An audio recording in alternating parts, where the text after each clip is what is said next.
అదే ఆయిల్ మోకాల మీద అప్లై చేస్తే లోపల గుజ్జు పెరుగుతుందా అండి? ఎట్లా పెరుగుతుంది చెప్పండి? సైన్స్ ఎట్లా లోపలికి వెళ్ళిపోతుంది అంటారు కదా. ఇప్పుడు అది చేస్తున్నారు అంటే పాపం అమాయకులు అయిండాలి ప్రజలు, ఓకే, అంతే కదా. ఇప్పుడు ఆయిల్ పూస్తావు, ఆయిల్ అంటే ఏంటి? ఏదో చెట్టు నుంచి వచ్చిన ఇది, దాంట్లో అన్ని ఔషధ గుణాలు ఉంటాయా? ఉంటే దానికి ప్రూఫ్ ఉందా?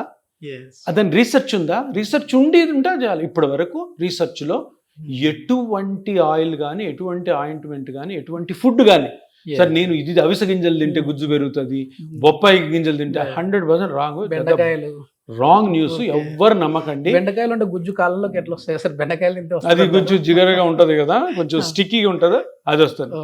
నమ్ముతారు జనాలు, కానీ మారాలి. ఎందుకు మారాలంటే ఇప్పుడు మనం చేసేది, ఇప్పుడు ఎపియాన్లో మనము మోకాళ్ళ గురించి మాట్లాడతాం, షోల్డర్ గురించి మాట్లాడతాం, స్పైన్ గురించి మాట్లాడతాం. మనం మాట్లాడేది అంతా ఎందుకు అంటే అనవసరమైన సర్జరీలు, అనవసరమైన ఇతర ట్రీట్మెంట్లు చేసుకోకూడదు. సైంటిఫిక్ పరంగా ఆపరేషన్ లేని ట్రీట్మెంట్ ఫోకసే ఇపియాన్ ఫోకస్.